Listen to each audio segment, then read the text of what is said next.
Dengan tingkat knockout yang menghancurkan sebesar 92%, binatang buas dari Meksiko ini tak hanya menang, tapi juga menghancurkan lawannya.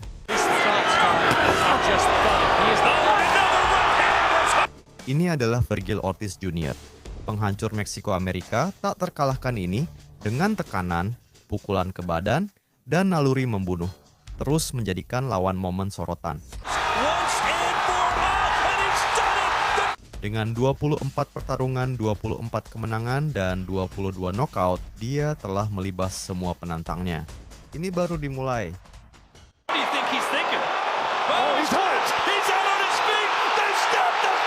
Vergil Ortiz Jr. lahir 25 Maret 1998 di Grand Prairie, Texas.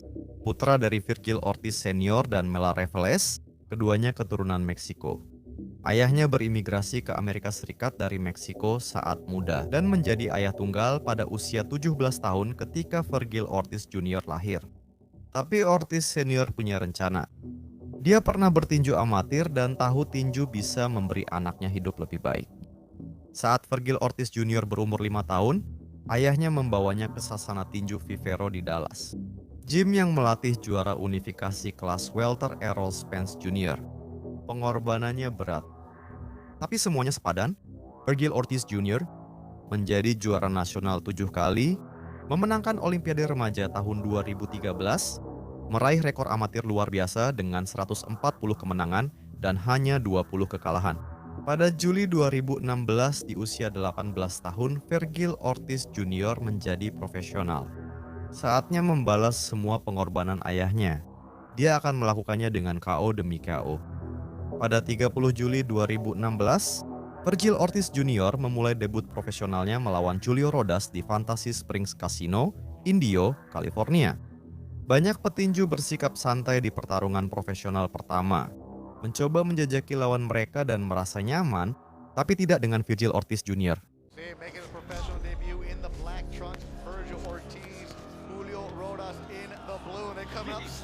Sejak awal, Ortiz langsung memburu mengincar Rodas dengan niat buruk dan mencari penyelesaian, dan dia berhasil melakukannya.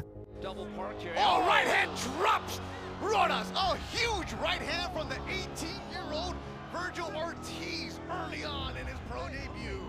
Sebuah kombinasi pukulan yang dahsyat menjatuhkan Rodas ke kanvas, tapi dia berhasil bangkit hanya untuk dihancurkan beberapa saat kemudian.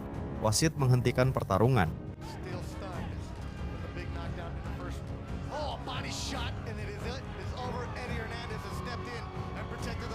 Dia menang KO di ronde pertama saat debut profesionalnya.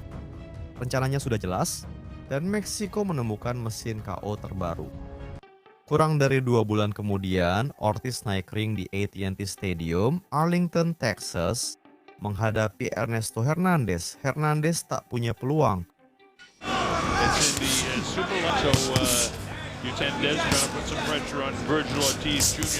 Ortiz melibas Hernandez seolah ia tak ada di sana dan mengakhiri pertarungan dengan pukulan kanan keras yang membuat lawannya KO di atas kanvas.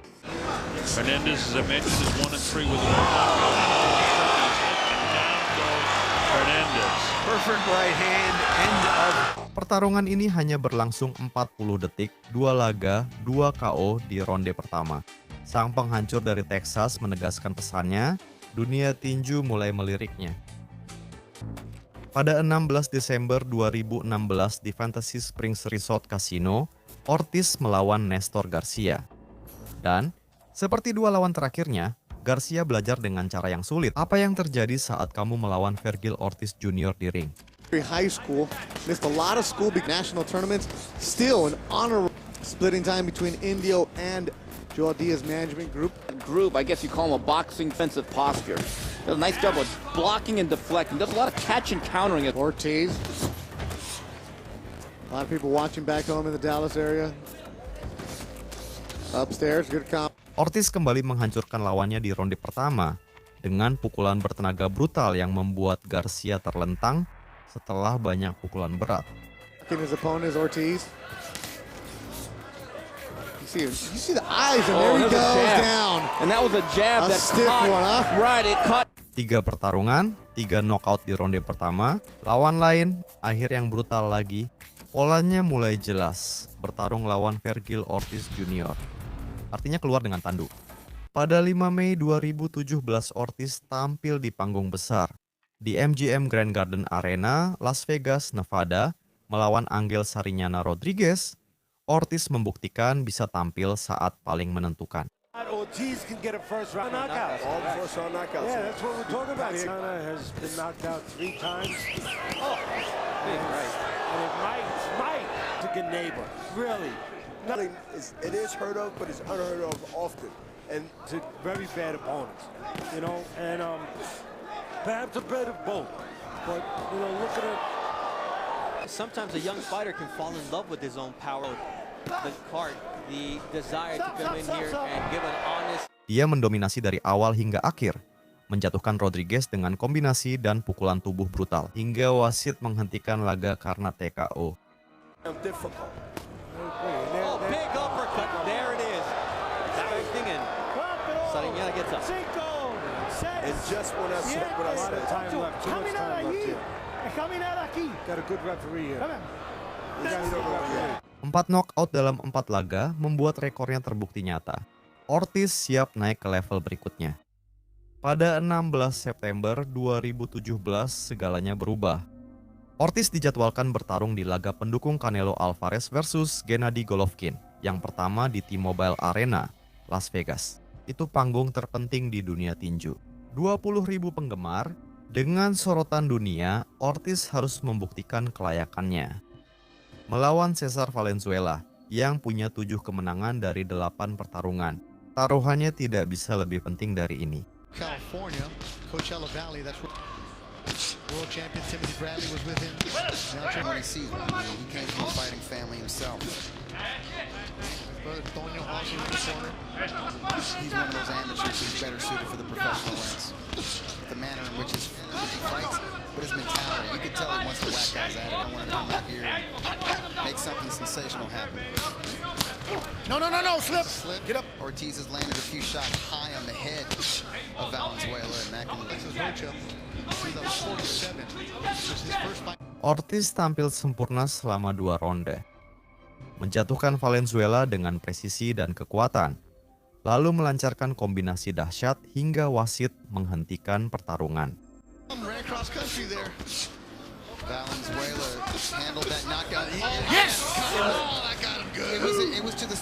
TKO di ronde kedua di laga pendukung Canelo, GJG.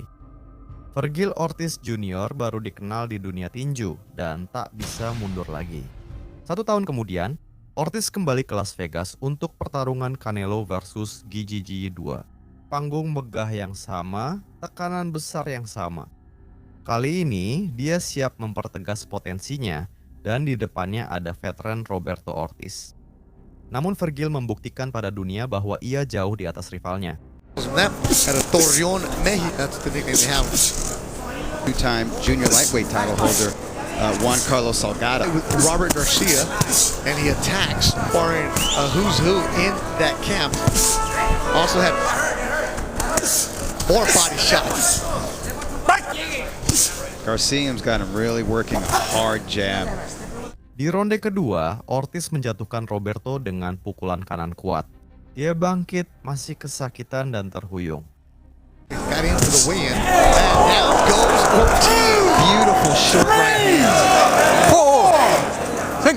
Ortiz segera menyerang dan memukul Roberto hingga berlutut sampai hitungan 5. Backward body shot for Virgil. Ortiz goes down for the second time in the round. He fell upstairs, he fell through the body. Roberto kembali berdiri, tetapi wasit menilai sudah cukup dan menghentikan pertarungan. TKO ronde 2 kali knockdown. Ortiz kini meraih 11 kemenangan tanpa kalah, semuanya lewat knockout. Rekor sempurna tetap utuh, hype terhadapnya makin naik. Pada 4 Mei 2019, Ortiz jalani ujian terberat karier mudanya saat melawan veteran tangguh Mauricio Herrera di Las Vegas. Herrera adalah veteran dengan lebih dari 30 pertarungan profesional yang belum pernah ter-KO sepanjang karirnya. Dia pernah melawan petinju kelas dunia, dia bertahan dari segala gempuran.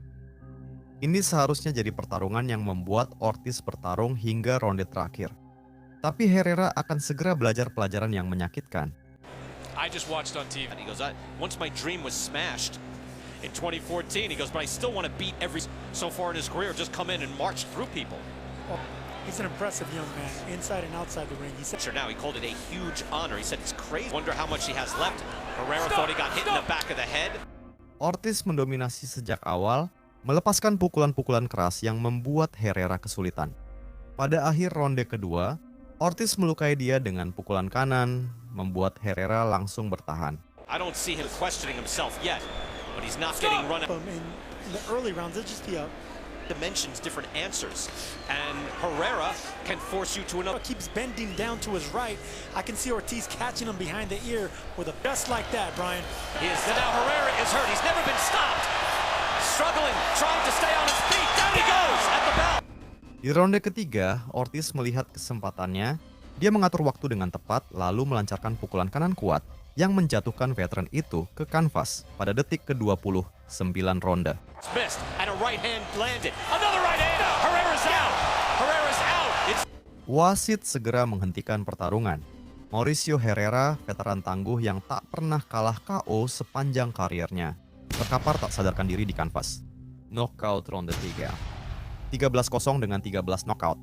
Ortiz baru saja melakukan hal yang belum pernah dilakukan siapapun, membuat dunia tinju benar-benar memperhatikannya.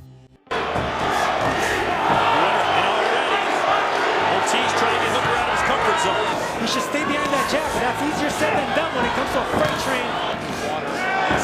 Tapi Ortiz punya sebuah misi. Ronde demi ronde, dia mengincar tubuh lawan dengan presisi yang brutal, merobohkan Mighty Mo sedikit demi sedikit. Combinations get a slight angle to the right or to the left. Ortiz did it developing naturally, and of course Hooker did it just with age, getting older.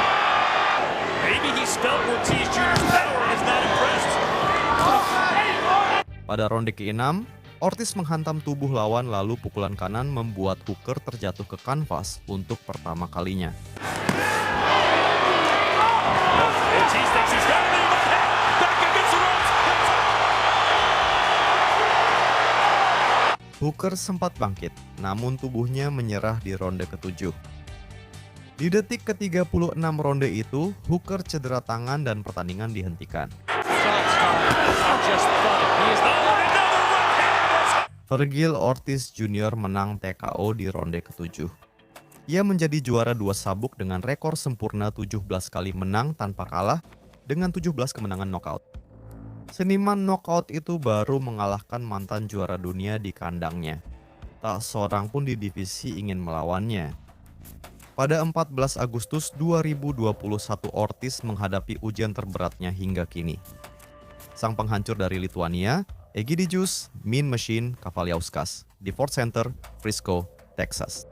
Kavaliauskas naik ring dengan rekor 22-1-1, hanya pernah kalah 1 kali dalam perebutan gelar dunia melawan sang raja pound for pound, Terence Crawford. Dia adalah petinju kelas dunia yang pernah memaksa Crawford hingga batasnya, tapi Ortiz adalah petinju yang benar-benar berbeda. It just didn't work. Several box replay there, but that sure looked like a knockdown to me. Kavaliauskas. Ortiz hurts.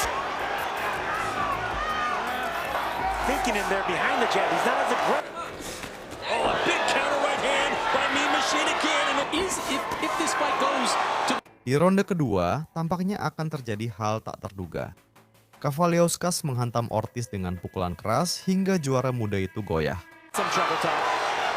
Kavaliauskas right hand. Swings again, swing and misses on a knockdown. Ortiz sempat benar-benar terancam. Namun juara lahir di momen seperti ini. Ortiz bangkit kembali, lalu dia langsung mulai beraksi. A big counter right hand by Mean Machine again. Let's see if Kavaliauskas... Ronde demi ronde, Ortiz menjatuhkan Mean Machine ke kanvas. Tapi Kavaliauskas terus bangkit, menunjukkan hati seorang pejuang. Tapi kekuatan Ortiz memang terlalu besar. They can give a big shot, they can take a big shot. We're used to seeing him drop his opponents. Knockdown pertama, Kavaliauskas bangkit. Knockdown kedua, dia bangkit. Knockdown ketiga, keempat, dan kelima, petinju Lituania itu tak mau menyerah.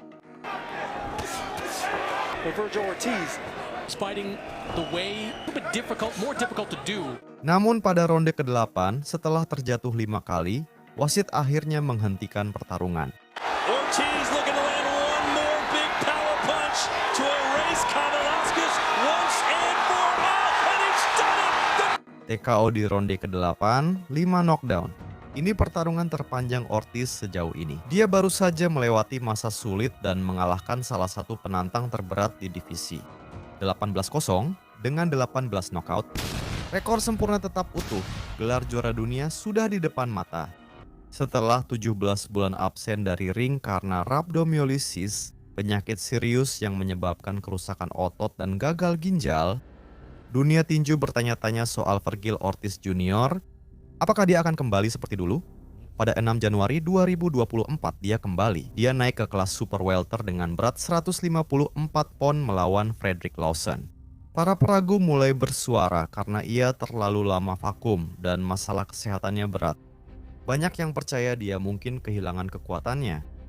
Tapi dia hanya butuh 2 menit 30 detik untuk menepis keraguan itu. Just throwing any shot.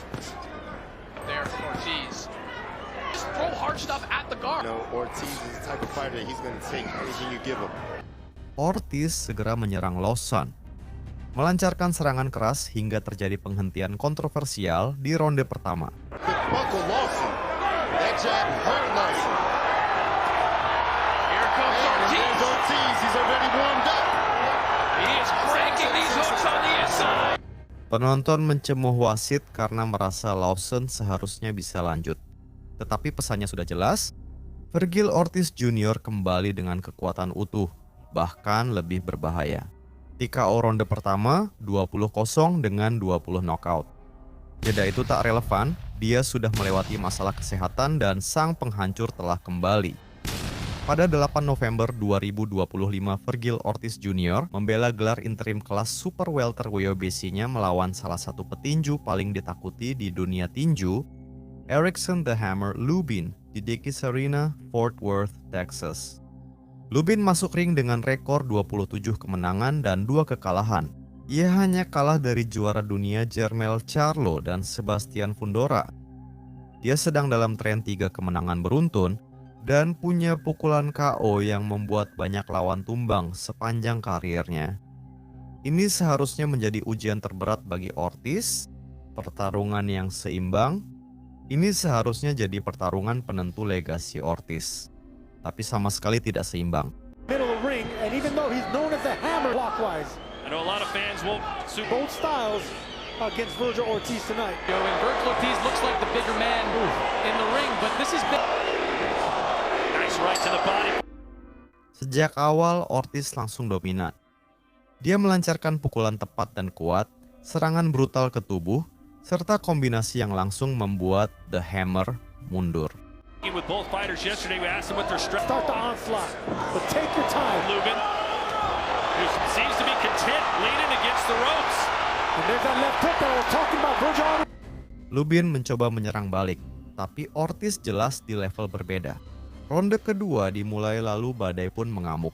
Ortiz memojokkan lawannya, menahannya di tali ring, dan melancarkan serangan pukulan tanpa henti yang tak terbalas, hingga wasit terpaksa turun tangan dan menghentikannya. Give him a target. If Ortiz is hitting something like the gloves or the shoulders, he's only going to see red and get more confidence. Is he trying to rope-a-dope here, Sergio? What do you think he's thinking? Oh, he's hurt. He's out on his feet. They've stopped the fight. TKO ronde 2, Erickson the Hammer. Lubin, salah satu petinju paling ditakuti di divisinya, baru saja dihancurkan dalam waktu kurang dari 6 menit. 24 kemenangan tanpa kekalahan dan 22 knockout. Sang penghancur asal Meksiko itu kembali membuktikan dirinya sebagai yang paling dihindari.